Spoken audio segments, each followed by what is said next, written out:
To Prime Sports with me, Daniel Cranting, and former Black Starlets boss Laryea Kingston has urged local coaches to add value to themselves through education. According to the former Black Stars midfielder, foreign-based players tend to pay more attention to foreign coaches because of their superior knowledge of the game.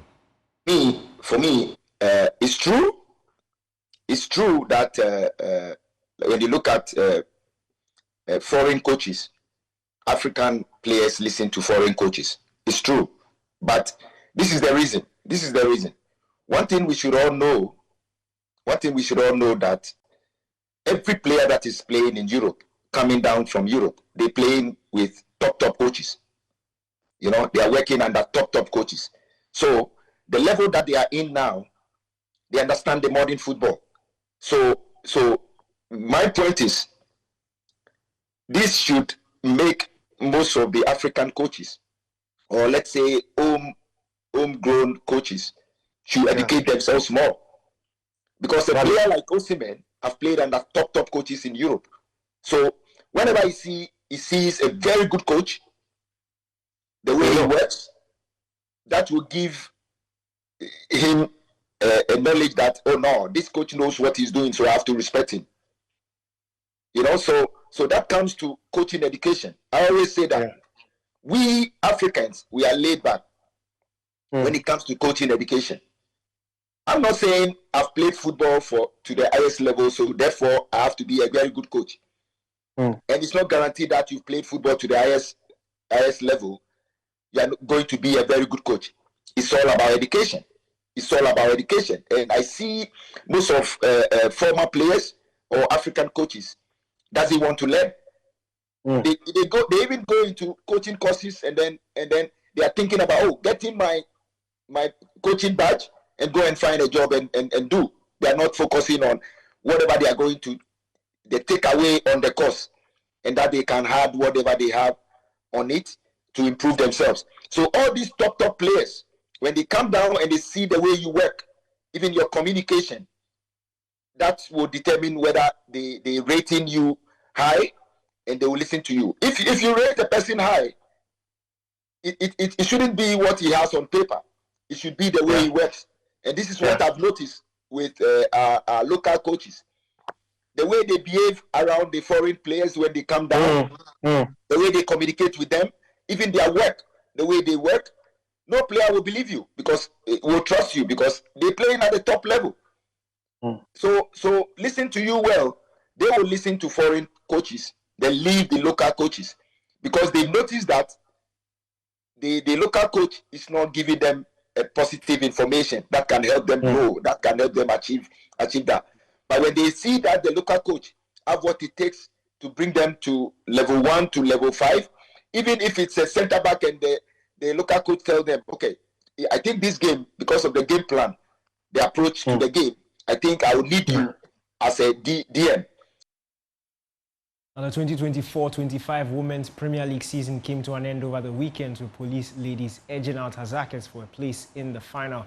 There's more from Joy Sports Lawrence Bedu. For the first time in their history, Police ladies will play in the final of the Malta Guinness Women's Premier League. This comes after their 2-0 win over Epiphany Warriors on the final day of the 2024-25 season.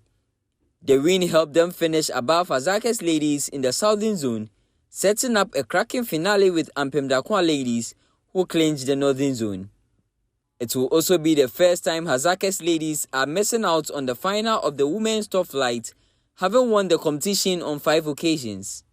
Ampem Dakwa finished top of the Northern Zone as they continue their dominance in the territory. The champion of champions is scheduled for a later date in May. As far as relegation is concerned, Supreme Ladies and Soon Shining Ladies will take no part in the league next season from the Northern Zone. Berry Ladies have also been relegated, while Faith Ladies and Halifax Queens will face off in a relegation playoff. Now, the NFL and the International Federation of American Football hosted a flag football coach education and officiating clinic in Accra, Ghana from April 11 to 13 as part of strategy to accelerate the development and the growth of the game across the continent. My colleague Bernard Afiamepo was there and reports. The event, which ran over the weekend, featured both theoretical and practical sessions, with the classroom component held at the Labadi Beach Hotel and on-field drills conducted at the La Magdan Park in Accra. NFL international flag football developer Ifia Law described the event as a historic moment, as the clinic brought together participants from 10 African countries, marking a major step in the NFL's commitment to growing the sport across the continent. We're really happy with the start of the clinic. It was our ambition to kind of help the growth of the sport here in Ghana, but also across Africa. So it's brilliant to be able to bring speakers from across Africa and around the world to come and speak to local coaches from Ghana and other coaches from across Africa, and help them to learn more about the game and learn more about how to grow the program in their local countries. What we'd like to achieve from this program is to share knowledge across the continent, to help local coaches to continue developing and to continue doing the fantastic work that they're already doing in all of their local countries and all of the regions around Ghana that they already deliver in, and really just to continue the growth of the game. We want to give more children the opportunity to play, and more people across the continent the opportunity to play. And so this is just one of the things we're doing to help grow the game here. Hamza Lua Jibril, the Vice President of the Ghana American Football Federation, hailed the clinic as a great opportunity for the development of American football in Africa. I think this program has been an exciting one. It's a new one in a long time, and it's going to add to the knowledge in terms of growth of flag football and American football here in Africa, because there are about 10 countries representing at this NFL I5 sponsored coaching and officiating course, and people are going to go back with a lot of knowledge that would be able to help them run their programs in those countries. And it's very, very important information that was shared today, and we hope to take it back to our federations, make sure we apply, and then grow the game on the continent of Africa. So we are really excited about this opportunity. Meanwhile, I5 sports manager Lars Carlson also emphasized the technical focus of the event, stating it is designed to technically equip Africa in coaching and officiating standards for the game.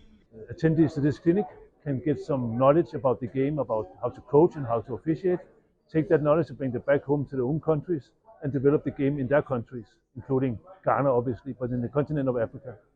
This is, right now we're here for the first time ever doing this, and we hope you can continue doing this to help to grow the flag football program around the continent of Africa in the future too.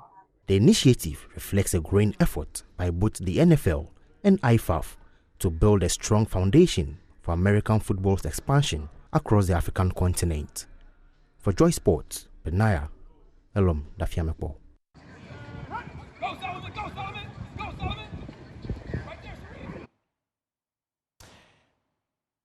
Let's move on to more stories. And 15-year-old Bailey Bonsu Bruce is using her talent to inspire young girls in Ghana. The Virginia High School softball player held a clinic with the Ghana softball team in Mataheko. Here's a report. Under the scorching Mataheko sun, gloves were tightened, bats were raised, and a new generation of softball hopefuls took their very first swing. I just love the game so much. I just love wanting to spread the game just to other kids around here, so I can have an impact.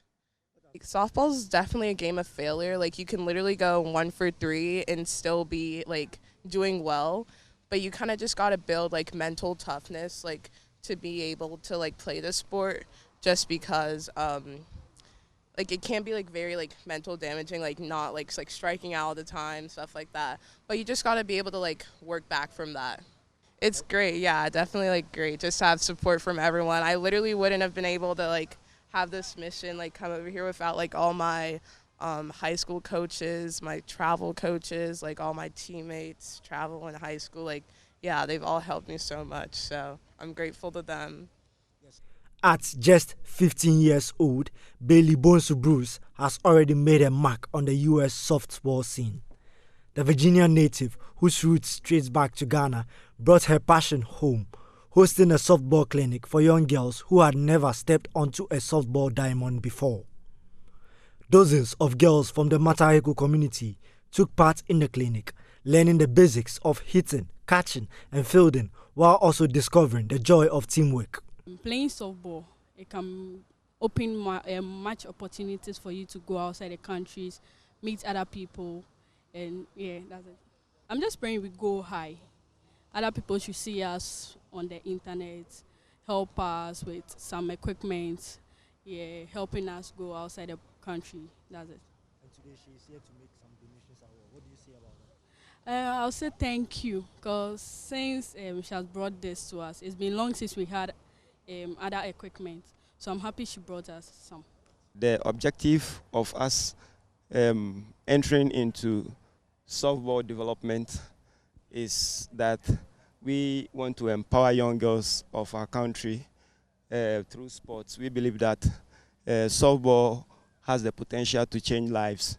Softball can bring opportunities to athletes, and so we are encouraging everybody to get into softball so that they will benefit from the opportunities that are available in the game. Former softball player and sports advocate Eunice Fedes, now with Unique African Travel and Tour, also lent her voice to the event. I am an avid softball player. I've been playing since I was about 9 years old. And one day I was scrolling on social media and I saw Ghana Shock softball. I was like, ooh, let me look into this. So I reached out to George and told him I would love to come down and help out with the girls and, you know, donate some equipment. And he was all for it. The UEFA Champions League returns tomorrow with quarter-final second leg action. Barcelona take a healthy 4-0 lead to the Signal Iduna to face Dortmund, while PSG aim to finish the job against Aston Villa to book their second successive semi-final berth. On Wednesday, Arsenal and Mikel Arteta will be at the Santiago Bernabeu looking to continue their fine run against Los Blancos. Bayern Munich travel to Inter Milan, hoping to overturn a 1-goal deficit from the first leg. That's all for Prime Sports with me, Daniel Kranting. Thanks for your time.